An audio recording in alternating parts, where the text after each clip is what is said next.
Bonjour à tous. Aujourd'hui, je suis avec Mathilde qui va nous parler de son histoire. Je suis Maëva, je suis sophrologue et mentor de liberté audacieuse. Je permets aux femmes d'être libres, d'être capables de réaliser, de vivre leurs rêves. Donc, par ces interviews, je vous permets de rentrer un petit peu dans l'intimité, dans le cerveau, dans la conscience de ces Vénus, ces femmes qui se sont réalisées, qui sont en train de se réaliser. Et du coup, j'espère grandement que ça pourra vous inspirer à vous libérer intérieurement et puis à aller là où vous avez envie d'aller, à construire votre vie selon vos propres règles, parce que elle est tellement belle quand on sent qu'on est créatrice de notre vie.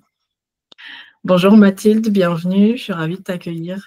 Bonjour Maëva, bonjour à tous, je suis ravie d'être là, donc merci pour ton invitation. Avec grand plaisir. Mathilde, est-ce que tu peux te présenter s'il te plaît? Ouais, avec joie. Donc je suis Mathilde Rebera, je suis coach et mentor des leaders hors normes, ceux qui créent leur propre voie épanouissante, les artistes, les entrepreneurs qui veulent encore plus s'expanser dans leur métier, dans leur chemin de vie, à partir de leur talent, à partir de leur puissance et à aller réaliser leurs rêves en fait, de dire ok, est-ce que je peux vibrer qui je suis entièrement pour pouvoir rayonner sur Terre, pour pouvoir m'épanouir. Et voilà, j'adore accompagner chacun à se révéler dans toute sa couleur, ses dimensions, ses potentiels. Donc voilà. Ton message et le mien sont assez proches. Tu parles de rêve, tu parles de réalisation. Ouais, donc on s'entend là-dessus. Est-ce que tu peux nous dire un petit peu où tu en es, toi? Quel rêve tu es en train de vivre? Ouais, avec joie.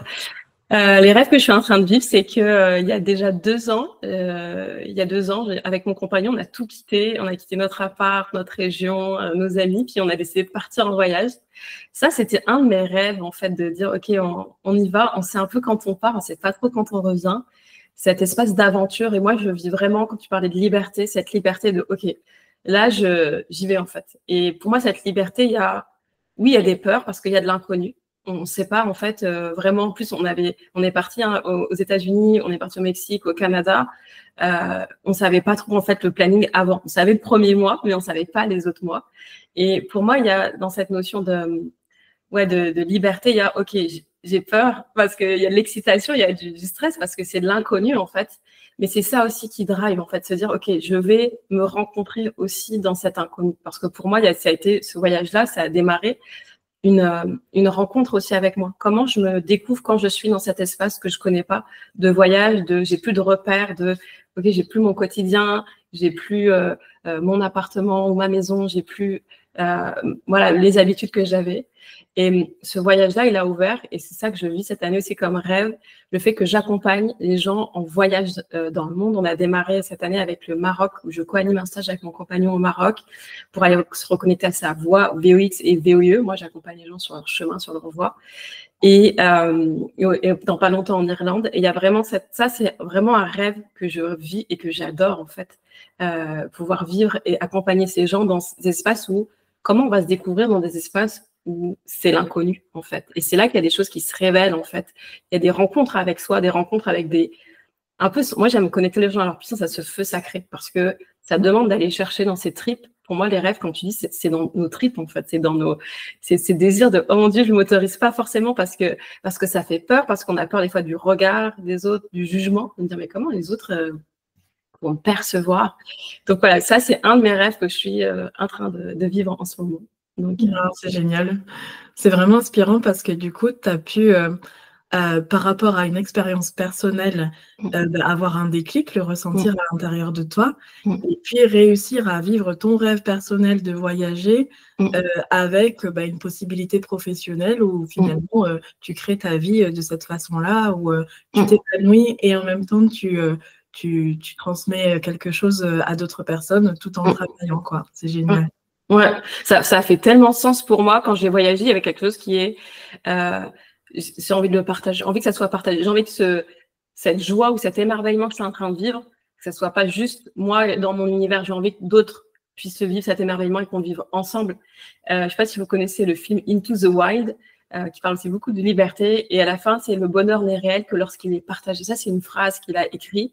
Et j'ai vraiment ressenti ça. Je ressens ça depuis que je voyage, je bouge. Et le bonheur n'est réel que lorsqu'il est partagé. Et moi, j'adore le partager. Donc, ça faisait vraiment sens pour moi de créer ces espaces parce que c'est aussi des espaces d'émerveillement, mais d'ouverture, de rencontre et de transformation aussi, ces voyages. Ouais. Et tu parlais des peurs en plus tout à l'heure. C'est vrai que le voyage, c'est une expérience géniale pour aller se rencontrer soi, en fait, parce qu'on n'a plus nos repères. Il peut y avoir des peurs, des appréhensions, des inconforts parfois. J'aime bien voir aussi la liberté de cette manière-là, parce que c'est comme un abandon. Moi, j'aime bien utiliser la métaphore de je saute dans le vide sans parachute. Et de faire cet élan-là, de faire cette action-là, mais en fait, c'est que vraiment, on s'abandonne à la vie et on fait confiance. Et après, ce qui est merveilleux, c'est qu'on découvre par soi-même que le parachute, il est là parce que finalement, c'est la vie, le parachute. Hein, on est toujours en sécurité. Donc, ouais, c'est génial. Est-ce que tu peux nous dire un peu plus personnellement, mais qu'est-ce qui a fait que tu as pris cette décision de partir en voyage avec ton mari? Ouais. En fait, pour moi, c'était l'appel du voyage, il a toujours été là. Quand j'étais plus jeune, j'ai voyagé, j'adorais ça. Donc moi, dès que j'ai pu voyager avec mes études, je suis partie vivre 1 an à l'île de la Réunion. Et puis après, j'ai voyagé dans différents pays, beaucoup en Afrique, à Madagascar, en Guinée, en Gabon. Et puis il y a eu une espace dans ma vie où je me sentais comme bloquée. J'étais comme, ok, j'étais revenue, j'avais un appart, mais j'avais pas vraiment envie de vivre dans un appart. Je me sentais bloquée financièrement. Tout était. Et puis à chaque fois, je me dis, mais moi, j'ai envie de voyager, mais je savais pas où. Il y avait un truc, c'est ok, il faut que j'ai un projet, il faut que j'ai quelque chose, mais il n'y avait rien qui s'ouvrait. Et comme ça, pendant plusieurs années, je me sentais comme dans une prison dorée un peu. C'était genre, ok, il y a des choses qui sont bien, je me suis construit mon petit cocon, mon métier, mais il y avait un truc qui est, je me sens quand même bloquée. Et puis j'ai rencontré mon compagnon, je suis partie vivre chez lui, j'ai déménagé, et on a vécu comme ça plusieurs années. Puis à un moment donné, je lui dis, écoute, en fait, là, au bout de 2-3 ans, j'écoute, c'est pas ma vie en fait. Là, je sens que j'ai pas envie de vivre ce train dans cet appartement, dans ce train-train quotidien. J'ai besoin d'autre chose, j'ai besoin de mouvement, j'ai besoin de. Et il a dit ok. Et c'est lui aussi qui a proposé ça, qui a dit ok, dans ces cas-là, on va pas faire juste un petit voyage de 15 jours comme si on partait en vacances. On va marquer le coup. Il y a quelque chose qui va être beaucoup plus. On part, on lâche tout. Et on ne sait même pas où est-ce qu'on revient quand on revient et on va s'autoriser à vivre ça. Et moi, j'ai trouvé ça hyper puissant parce que, ok, et en fait, je me suis rendu compte que j'avais envie de voyager. Quand on m'a proposé ça, je me suis dit, oh mon Dieu, j'ai peur en fait. C'était pas juste, il n'y avait pas que de l'excitation au début, j'aurais pu sauter de joie et me dire, ah, trop bien, mais en fait, non, c'était pas ça l'élan premier. Et c'est ça qui est drôle parce que c'était le rêve que je voulais. Mais quand on l'a proposé, il y avait quelque chose qui est, en fait, je sais pas si j'ai envie. Et c'était ça qui était drôle parce que j'aurais imaginé que, bah oui, c'est mon rêve, on me propose de vivre mon rêve, let's go, quoi, allons-y, quoi. Et en fait, c'était genre waouh. Et c'était bien parce que ça s'est préparé, évidemment, parce qu'il fallait déménager, vider. Et du coup, ça s'est fait sur plusieurs mois avant et ça a été, pour moi, le voyage, il se prépare. On est tout le temps en voyage, en fait, à un endroit. On peut être tout le temps en voyage parce que c'est la vie, dans ces choix qu'on fait qui peuvent nous sortir du quotidien. Il n'y a pas besoin d'aller à l'autre bout de la planète, d'y voyager, en fait, pour vivre cette liberté-là. C'est qu'est-ce qu'on s'autorise vraiment? Est-ce qu'on s'autorise à vivre ses rêves? Est-ce qu'on s'autorise à se reconnecter à ses désirs et dire, en fait, j'ai vraiment envie de ça? En fait, je suis flippée à l'intérieur, où j'ai peur parce que je sais pas s'il y a des rêves qui font pas peur, en fait. Pour moi, c'est aussi un indicateur de, oh mon Dieu, il y a des peurs, il y a de l'excitation. Mais c'est aussi ça qui nous indique, ouais, on est en train de sortir, on va dire, de sa zone de confort, mais dans le sens, j'agrandis mon espace intérieur dans ce que je suis capable de découvrir de moi, dans mes envies, dans mes élans, dans qui je suis, en fait. C'est une découverte, quoi. Ouais, et ça demande de l'audace d'y aller, de sauter. Tu décris quelque chose qui est comme si tu étais au bord de la falaise. Là, est-ce que j'y vais ou pas? Parce que des fois, les rêves, ça peut être, oui, on en parle, on fantasme, etc.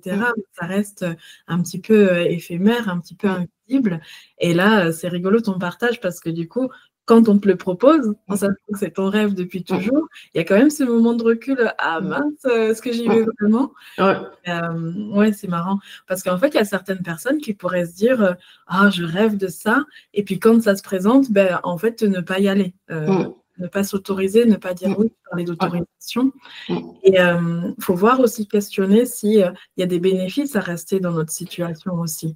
Parce qu'au final, quand oui, on aspire à quelque chose, quand ça se présente, notre responsabilité, c'est aussi de saisir les opportunités, quoi. Pas rester assise et dire « Ah, je ne l'ai pas fait. » Oui. Ouais, c'est ça. On peut dire des fois, c'est pas le bon moment. J'aurais pu me dire, c'est pas le bon moment. Et en plus, je me suis posé la question parce que j'étais, mon entreprise, mon business fonctionnait bien. Et je me dis, voilà, mon entreprise, ça fonctionne bien. Ça se passe bien. Il y a un truc qui est posé. Là, je vais enlever cette routine, cette fluidité dans mon business parce qu'en fait, je vais devoir travailler en voyageant et je n'ai jamais fait ça. Et il y a des moments où je ne vais pas pouvoir parce que j'aurais peut-être pas de réseau. Du coup, c'était toute une organisation. Et j'aurais pu me dire à un moment donné, ah ouais, mais c'est pas le moment pour moi parce qu'en fait, là, en ce moment, il y a un truc qui est plutôt stable, c'est posé. Donc, j'ai trouvé ma routine, j'ai trouvé un peu mon organisation. Donc, je peux pas tout chambouler ça, en fait. Et c'est vrai que c'est intéressant parce que à ce moment-là, il y avait, OK, il y a ton rêve que tu as envie, que tu dis que tu as envie, en fait. Et donc, est-ce que c'est vraiment vrai? Et il y a la routine que je me suis, et donc la peur aussi de, est-ce que financièrement ça va le faire? Est-ce que je vais pas manquer d'argent? Est-ce que c'est pas un peu un coup de folie? Est-ce que finalement ce rêve c'est pas un peu de la folie? Il faut rester dans quelque chose de sérieux. Est-ce que moi la question que je me pose c'est est-ce que les rêves sont vraiment raisonnables? Est-ce que c'est comme nos vrais désirs, nos vraies envies? Parfois c'est illogique, c'est déraisonnable, ça fait pas de sens pour l'extérieur. On dit mais en fait pourquoi tu fais ça? Ça fait pas de sens. Tu vois, t'es posé, t'as quelque chose où... Mais en fait, quand on suit l'appel du cœur, quand on suit l'appel des tripes, il y a un truc qui fait pas sens par moment, en fait. Ouais, on va en parler justement. C'était l'objet de ma prochaine question. Comment ça se passe dans ton corps? Parce que tu disais, il y a forcément quelque chose quand le rêve est grand et quand on sent qu'on est vraiment dans la vérité. Il y a quelque chose qui dit, oh mon Dieu! Donc c'est que, waouh, c'est gros, quoi, mais c'est en même temps excitant. Qu'est-ce qui se passe dans ton corps? Tu peux nous décrire un peu comment ça se passe? En fait, le premier élément, c'est waouh, j'imagine ça, il y a un truc qui s'expanse en fait, il y a une sorte d'expansion, de joie, d'ouverture, comme ça fait waouh. Et puis après, il y a l'espace de contraction, ça se referme en disant ouais, parce qu'en fait, ça passe par la tête, et tout d'un coup, c'est genre ok, j'ai peur. Et du coup, je sens toutes les contractions dans mon corps, de me dire ok. Tu vois, il y a cette respiration qui est ample, et après, ça devient plus serré en fait. Il y a waouh. Et après, c'est oh, est-ce que je vais pouvoir y arriver? Est-ce que c'est raisonnable? Est-ce que ça va le faire? Je pense qu'il y a tous les conditionnements qui arrivent, qui sont les conditionnements qu'on a pu recevoir de cette société. Est-ce qu'il faut avoir quelque chose de posé? Il faut être stable? Il faut. Et du coup, des fois, tu es là, genre, OK, est-ce que je suis en train de répondre à des devoirs pour correspondre un peu à la bonne personne ou à la bonne vie? Ou est-ce que je suis en train d'aller dans mon rêve, en fait? Et quand je vais dans mon rêve, ça s'expanse, même si il y a aussi des contractions. Et comment tu dépasses ces limites, dépasses ces peurs en fait? Quand tu sais, OK, il y a la validation dans le corps que là, tu vas y aller, tu as pris ta décision. Si justement ça remonte dans la tête et puis il y a des questionnements, des injonctions qui te rattrapent, comment tu fais pour les dépasser? Moi, je reviens souvent dans cet espace de ma joie. Est-ce que ça me donne de la joie, en fait? Et est-ce que cette joie-là est plus importante que toutes les peurs, les croyances qui vont venir, les pensées qui vont arriver, qui vont me dire, mais attends, et il y a plusieurs fois, j'ai fait ce saut un peu de la foi, parce que c'est un saut de la foi dans le sens où j'y vais, alors que dans ma tête, il y a tout qui peut me dire, non, non, c'est pas raisonnable, c'est pas le moment, c'est pas... Et les fois où j'ai réalisé ce rêve, à chaque fois que je suis partie, je pense aussi la fois où je suis partie vivre à l'île de la Réunion pour mes études, j'avais jamais pris l'avion, j'avais jamais quitté, on va dire, ma famille, c'était à 10 000 kilomètres. Je connaissais personne sur place, j'allais tout seul, j'allais partir au moins 1 an, je connaissais personne, sans amis, sans personne, et il y avait tout en moi qui disait mais non, tu peux pas le faire, c'est pas, qu'est-ce que tu vas faire là-bas, ça va être dur, machin, tout ça en fait.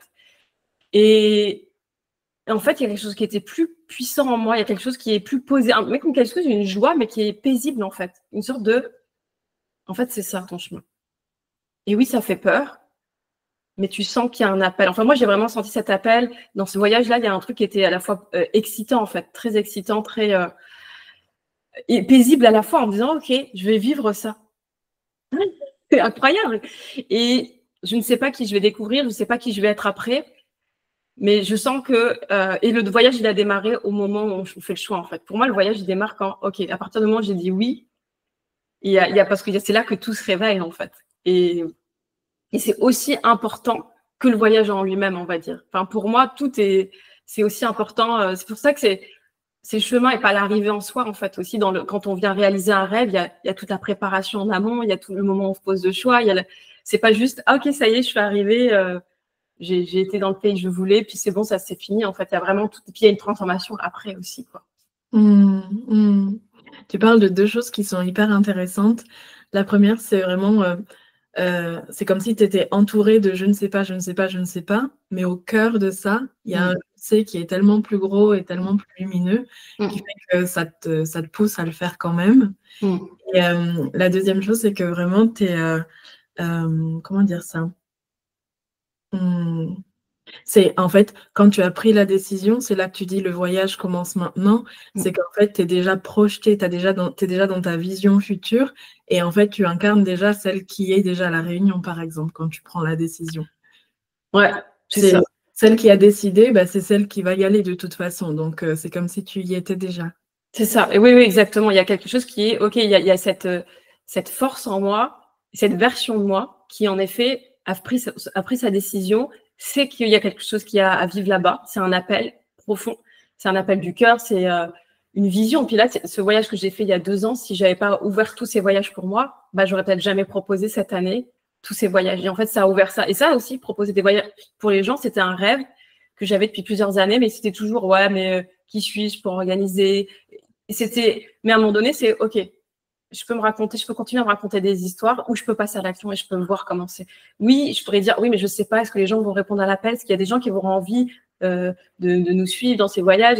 Mais en fait, je me dis, soit je me pose des questions, soit j'y vais et je teste et je vois, en fait. Parce que je peux pas savoir avant de l'avoir fait, mais je sens un appel. Je sens que c'est ça que j'ai envie. Et c'est quand je fais confiance, en fait, profondément à ce qui est là, ben, forcément que ça s'ouvre parce que c'est quelque chose qui est au-delà de la raison, du mental. Et quand c'est une envie profonde, ça se fait. Même si des fois, forcément, c'est pas genre on nous a déplié un tapis rouge et tout est fluide et ah ok, si c'est fluide, c'est que je dois y aller. Non, mais je vais peut-être rencontrer aussi mes résistances. Mais peut-être que j'aurais pu le lancer. Là, ça a super bien marché pour le premier voyage. Mais même si j'aurais eu 2 ou 3 personnes, en fait, waouh, ça se fait. Il y a des gens qui ont répondu à l'appel et qui ont envie. Et c'est ça qui est magnifique. Ton mouvement est en mouvement. Ouais. Génial. Ok, donc surtout par rapport au fait de dépasser les obstacles, c'est reconnecter à ta joie, de faire confiance au plus grand, et, y aller expérimenter, c'est ça? Ouais, y aller expérimenter. Et puis comme tu as dit, c'est me connecter à cette version qui est déjà en train de le vivre en fait. Et dans cet espace-là, il n'y a pas de doute en fait, parce que je suis déjà à un endroit en train de le vivre et c'est forcément c'est là en fait. Et de vivre cette joie, vraiment ressentir, je pense que c'est important de ressentir dans le corps l'émotion que ça me fait de ce choix-là, en fait. Au-delà de, oui, il y a des peurs qui vont arriver, mais le moment où on a dit oui, le moment où ça nous a fait frétiller avant que toutes les pensées arrivent et nous viennent nous dire, mais attends, il y a vraiment se connecter à ce moment-là, ce point-là de OK, il y a eu ce frisson dans le corps, il y a eu ce pétillement, il y a eu et c'est ça là, c'est une sorte d'ouverture, cette expansion. Tu sais, comme je disais que ça s'expanse, c'est à ce moment-là que je reviens. Je me dis, ah oui, d'accord, ça s'est expansé dans mon corps. Ouais. C'est mon signal. Et, ce qui est génial, c'est que tu parles beaucoup à la première personne, je. Donc, en fait, tu es vraiment à l'intérieur de toi et il n'y a rien d'autre qui peut ébranler en fait ton envie quand elle est là parce que c'est très personnel et cette joie, elle est à toi, ce projet, il est à toi, cette vision, elle est à toi. Donc, là où d'autres personnes auraient tendance à demander des avis ou poser des questions, en parler autour de soi. Mais en fait, toi, on sait que vraiment, dans le projet, c'est à l'intérieur et tu y vas, tu peux y aller toute seule, tu le ferais quand même, quoi. Ouais, et je pense que ça, c'est important. Tu vois, c'est bien ce que tu soulèves parce que la première fois quand je suis partie à l'île de la Réunion, personne trop y croyait, en fait. J'avais des amis parce que je faisais mon master là-bas, mon master 1, et j'avais plein d'amis. Je dis, on va me dire, ah ouais, mais c'est génial. Je dis, on y va. Ah ben non, parce qu'en fait, nan. Et après, j'en ai parlé même à ma famille et ma mère, en fait, le fait que je parte aussi loin et qu'elle va pas me voir, on se dit, ça se trouve pendant 1 an, on va se voir, même plus. Ça, évidemment, dans son cœur de maman, ça lui a fait quelque chose à ce moment-là. Et je sais que ça a été dur pour elle. C'est comme si il y a eu un froid pendant 1 mois ou 2. Elle voulait plus trop m'adresser la parole parce que c'était quelque chose de difficile, je pense, pour elle à digérer. Et j'aurais pu dire, ah ben ma mère est pas trop d'accord avec ce projet. Les autres, il y en a qui m'ont dit, ouais, mais c'est quand même loin. En fait, j'ai eu plein de réflexions extérieures et j'aurais pu dire, ouais, bon, en fait, il faut que j'abandonne parce que c'est vrai que ce projet-là, c'est un peu fou. Pourquoi je pars aussi loin? Puis peut-être il y aura des dépenses et puis ta.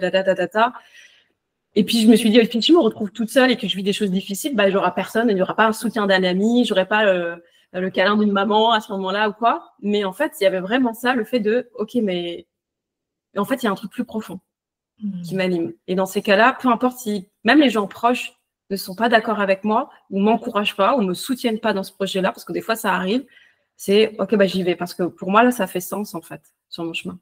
Ouais, c'est très juste et donc il n'y a rien qui t'arrête. Ouais. Ok.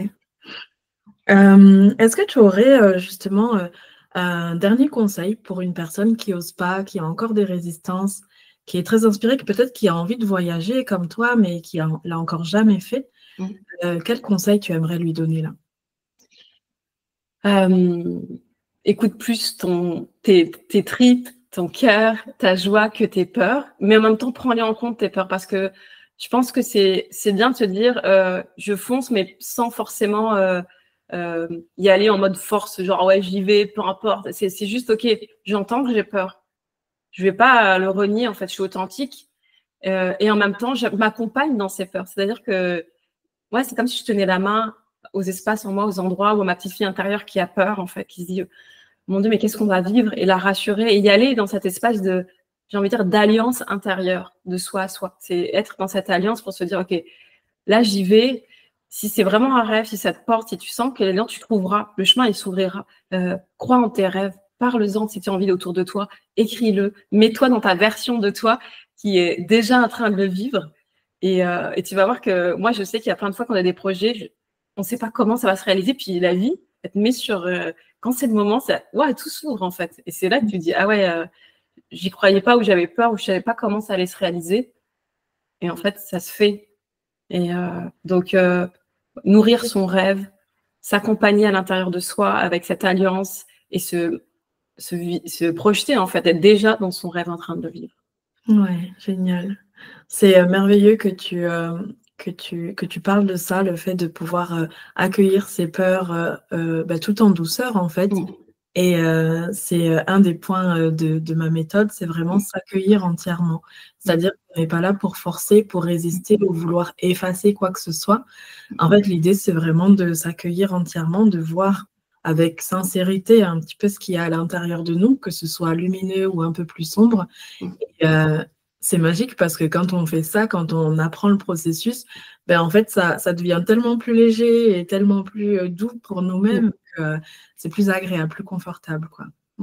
Ouais, carrément. Je sens, c'est vraiment cette alliance intérieure, de cette énergie yin d'accueil et cette énergie yang qui va être plus dans l'action, qui est quand je trouve mon équilibre. Et je pense que en tant que femme, on peut avoir beaucoup cette énergie yin, de douceur, d'accueil, mais aussi on est quand même dans une société, on était beaucoup conditionnés à ouais, il faut y aller. Et puis en tant que femme, on a envie d'être forte, d'être des guerrières. Et des fois, c'est comment je retrouve mon équilibre intérieur entre ok, ouais, il y a besoin de passer à l'action à des moments donnés pour aller vivre mon rêve, pas juste rester sur mon canapé et attendre peut-être qu'il y a un alignement des planètes. Mais il y a vraiment cette, ok, j'écoute, je suis à l'écoute dans ce yin, en fait, dans cette, ok, j'ai des peurs et en même temps, je m'accompagne pour passer à l'action, quoi. C'est tout à fait ça. Merci beaucoup pour ça. Ok, ton prochain rêve, Mathilde, qu'est-ce que ce serait? Moi, je pense que c'est continuer sur ce chemin-là, de voyager et continuer à organiser des retraites dans des lieux extraordinaires dans le monde, qui soient inspirants, soutenants, régénérants et qui permettent justement chacun à se révéler en fait dans ses potentiels et dans sa beauté. Génial, on a envie de venir. Merci. Trop bien. Une dernière phrase pour résumer ta philosophie de vie. C'est parce que tu es vivante, tu peux tout créer. Waouh. Avec le ton et tout, génial. Merci, merci, merci beaucoup. Avec joie. Retenez cette phrase. Et comment on fait pour te suivre, pour s'inscrire à tes retraites? Vous pouvez aller sur mon site mathilderebera.fr ou sur mes réseaux sociaux, Mathilde Rebera. Et voilà, il y a Instagram ou Facebook, voilà. Avec grande joie. Vous êtes vivantes, mesdames. Vous êtes tous vivants, alors créez votre vie. Merci pour tout. Bonne journée et merci pour ton temps parce que je sais que tu es en pleine immersion là. Donc voilà, merci beaucoup d'avoir pris du temps pour venir ici. Ouais,